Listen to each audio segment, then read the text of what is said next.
हम बॉलीवुड की उन कंट्रोवर्सीज़ की बात करेंगे जो सुर्खियों में बनी हुई है इस समय। आलिया भट्ट का एक वीडियो आया है।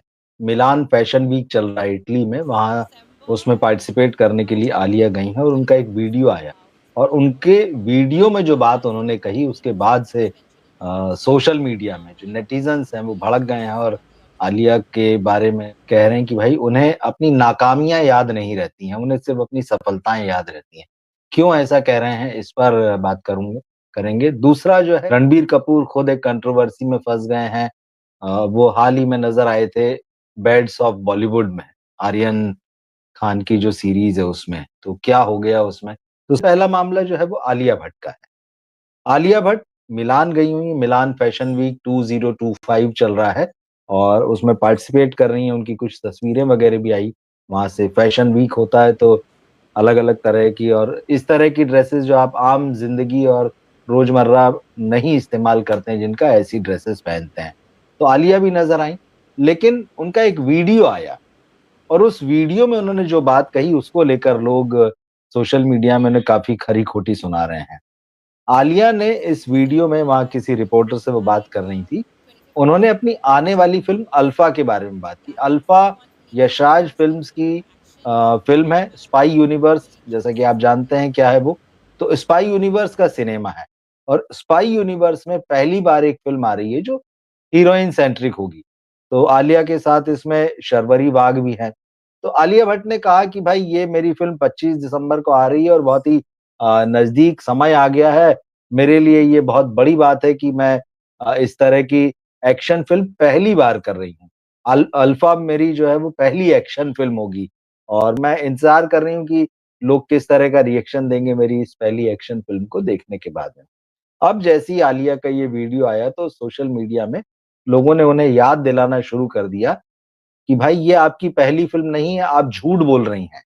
आलिया भट्ट से साफ-साफ कहा जा रहा है कि आप झूठ बोल रही हैं। अल्फा पहली फ़िल्म नहीं है, एक्शन फ़िल्म आपकी। आपकी पहली एक्शन फ़िल्म आई थी जिगरा और बॉक्स ऑफिस पर वो फ़िल्म बुरी तरह से फ्लॉप हुई। और उससे पहले भी एक फ़िल्म आई थी हॉलीवुड की हार्ट ऑफ स्टोन करके। उसमें भी आलिया भट्ट ने जो है वो एक्शन रोल किया था। जिगरा 2024 में आई थी और हार्ट ऑफ स्टोन जो है वो 2023 में आई थी। तो ये दोनों फ़िल्में एक्शन फ़िल्में आलिया कर चुकी हैं, लेकिन हार्ट ऑफ स्टोन कहाँ आई, कहाँ गई किसी को पता नहीं चला इस देश में। मतलब सिनेमा देखने वालों को भी नहीं पता चला कि कब फ़िल्म आकर चली गई है। और जिगरा का हाल तो आपको पता ही है, करण जौहर ने प्रोड्यूस की थी, वासन बाला ने डायरेक्ट की थी, खूब हल्ला मचा किया। आलिया भट्ट ज़बरदस्त एक्शन कर रही हैं, अमिताभ बच्चन तक से तुलना की गई उनकी। और उसके बाद जब फ़िल्म का बॉक्स ऑफिस नतीजा आया तो एकदम आप समझिए कि जितने ताश का महल जो बनाया था इन लोगों ने, वो पूरा ढह गया और उसके बाद में फिर दिव्या खोसला जो हैं उन्होंने भी इस फ़िल्म पर अपनी फ़िल्म का रीमेक होने के आरोप लगाए।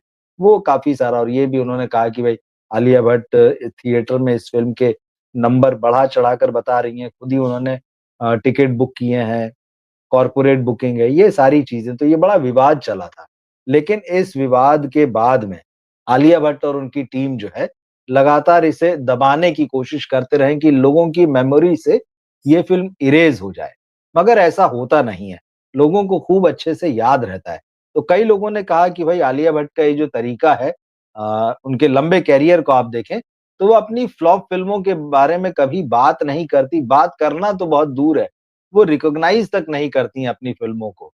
तो वो पूरी तरह से पीआर और मार्केटिंग के सहारे जो है अपना करियर आगे बढ़ा रही हैं और वो ऐसी फ़िल्में जो उनकी बॉक्स ऑफिस पर नहीं चली, तो वो उनको लगातार इग्नोर करती है। जबकि माना ये जाता है कि ठीक है, फ़िल्में हैं आपकी, आपका एक करियर है, उतार-चढ़ाव आते रहते हैं।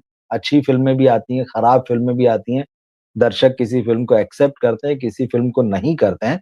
लेकिन आप उन नाकाम फ़िल्मों को अपनी फ़िल्मोग्राफ़ी से ही ख़ारिज करने की कोशिश करें और ये सोचें कि भाई दर्शक भी क्या है, भूल जाता है। मतलब आप दर्शक को बहुत कम करके आँक रहे हैं। भाई ये फ़िल्म उन्हें तो कम से कम याद रहेगी, जो इसके प्रमोशन की वजह से या आलिया को देखने के इरादे से थिएटर में गए होंगे, जिन्होंने अपनी जेब का पैसा लगाया होगा और फ़िल्म उनकी उम्मीदों पर खरी नहीं उतरी और उन्हें लगा कि भाई हमें तो ठग लिया गया है। वो कैसे भूलेंगे जब उनकी मेहनत का पैसा जो है बर्बाद गया किसी फ़िल्म में। तो आलिया भट्ट पर इसलिए पब्लिक बड़ी नाराज़ है और लगातार इसको लेकर आज दिन भर कमेंट होते रहे हैं उनके वीडियो जब सोशल मीडिया में आए हैं। तो आलिया भट्ट की हम बात कर रहे हैं तो हम रणवीर कपूर की भी यहाँ पर बात कर लेते हैं। रणवीर कपूर भी कंट्रोवर्सी में आ गए हैं और रणवीर कपूर का जो मामला है, वो web series bads of Bollywood से जुड़ा हुआ है। अगर आपने वेब सीरीज़ देख ली होगी तो आप आसानी से एकदम समझ जाएँगे।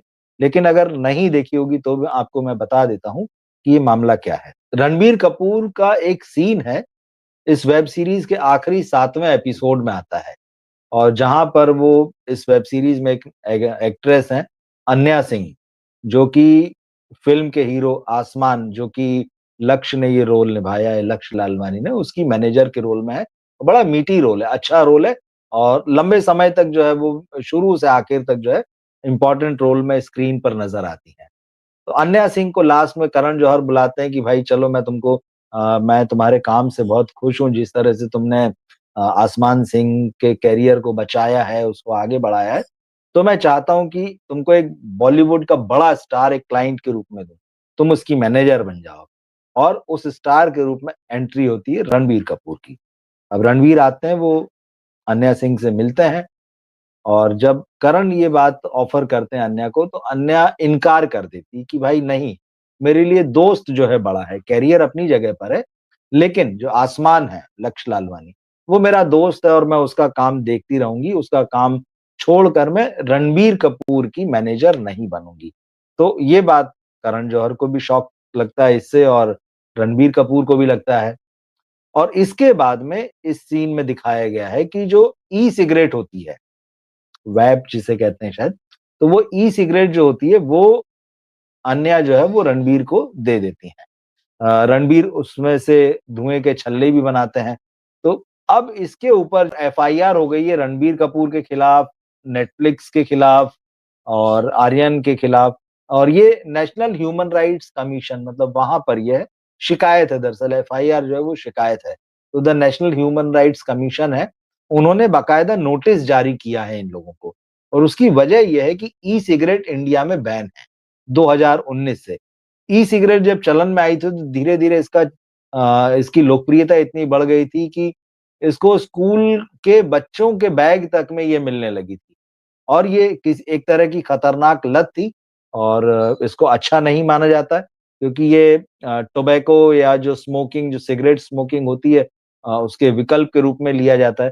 तो जब ये ई-सिगरेट यहाँ पर बैन है, तो किस तरह से एक वेब सीरीज़ में दिखाया जा सकता है कि उस ई-सिगरेट का सेवन किया जा रहा है, उससे धुएँ के छल्ले बनाए जा रहे हैं। तो बाकायदा वो सीन है, रणबीर कपूर जो है वो इस ई-सिगरेट को फूँक रहे हैं, धुआँ निकल रहा है। नीचे कोई कैप्शन भी नज़र नहीं आ रहा है, जबकि नॉर्मली ये होता है हम फ़िल्मों में, वेब सीरीज़ में देखते हैं कि जब भी आप सिगरेट शराब या जो भी मादक द्रव्यों का सेवन करते हुए दिखाते हैं, तो नीचे एक कैप्शन आता है कि धूम्रपान स्वास्थ्य के लिए हानिकारक है और जो भी एक वैधानिक चेतावनी होती है। तो इस वेब सीरीज़ में वो वैधानिक चेतावनी भी कहीं नज़र नहीं आती है। तो इस बात को लेकर जो है नेशनल ह्यूमन राइट्स कमीशन जो है, उसने इन लोगों को नोटिस जारी किए हैं। अब देखते हैं इसमें क्या होगा। ये लोग अपनी तरफ से क्या जवाब देंगे, किस तरह से अ, इसमें आगे एक्शन होगा। कोई विनय जोशी करके सज्जन हैं उन्होंने ये शिकायत जो है एनएचआरसी में डाली थी, तो उसके बाद में ये नोटिस वगैरह भेजे गए हैं। तो देखते हैं 2 हफ्ते का समय दिया गया है।